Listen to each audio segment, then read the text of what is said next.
Hi, I'm Kendra, the managing editor of CGW Magazine. I'm here at SIGGRAPH 2023. I'm here with Eric Brown from Puget Systems. He's going to walk us through what they have on display at the booth this year. So thank you for being here, Eric. Of course, it's a pleasure. Excellent.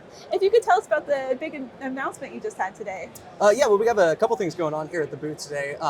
Yes, we did make an announcement this morning. We're actually going to be offering in the coming weeks, we're going to be offering our own AI training and inference servers.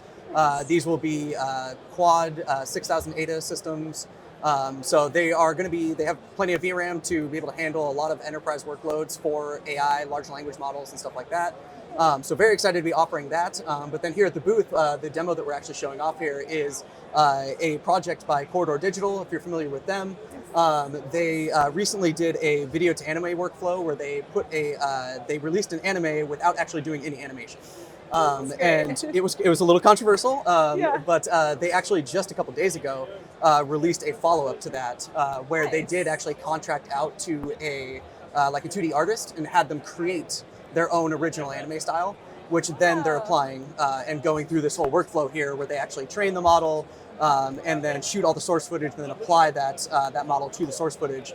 All of that, the training and the inference, as well as the work in DaVinci Resolve and Unreal Engine, that was all done on our workstations actually.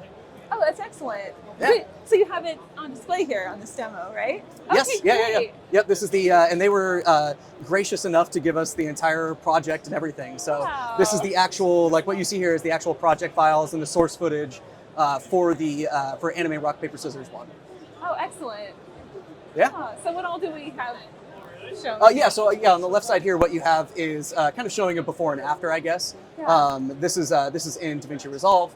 And then on the right, what we're showing is Stable Diffusion, where it's showing off like this was the original frame, and then in Stable Diffusion they did the training of the models, but then this is also where they do the actual application of the models. Got it. So it's showing the before and after of each individual frame that they had to train and apply the model to. Nice. So it's showing kind of the before and after there of that process. Oh, great. I see some of the keywords you have in here. Yes, they went through I don't know all the details on it, but they went through a pretty, what seemed like tedious process of like honing in exactly what terms they wanted to use to be able to give it the style and the effect that they wanted, yeah. Nice. Oh, it sounds like a really detailed, interesting process. Way above my pay grade, yeah. Right. It's really nice to actually see it on display here. And it's such an exciting collaboration. I mean, Corridor Digital, they put out so many exciting projects. Amazing content, yeah. Yeah, So it's exactly. honestly, it's a pleasure. It's awesome to just be a part of it, to have some role in their whole process, yeah. Exactly. And how long have you been working with them? With Corridor Digital? Yeah. Since 2016. Oh, great. Yeah, they were giving a talk at the Adobe booth about like 360 video workflows or something like that. I just happened to stumble across it and I was like, they seem like they need some higher powered workstations. And so I reached out to them a couple weeks later and the rest is history. I've been working with them since, for 8 years now or whatever. Oh, that's so exciting. Yeah.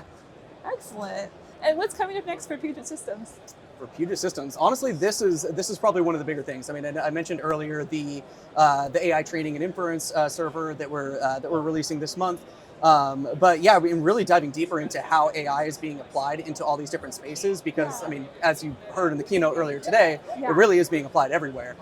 So figuring out exactly how that's being applied is really important to us because for us, our kind of guiding light is like how can we solve a problem for people? And if we don't understand exactly how it's being used and what that workflow looks like, we can't answer those questions, and we can't have our lab team dig into how is it being used and how is the hardware being leveraged and where does it make sense to go on-prem, where does it make sense to have it up in the cloud, finding all those lines and what makes sense. That's where we're going to be spending probably the next 6 to 12 months, just doing all that testing to figure out what's the most cost-effective way of doing this stuff, all the way from people who want to do it themselves for their YouTube channel or all the way up to enterprise business that are rolling out large language models that are specific to their company.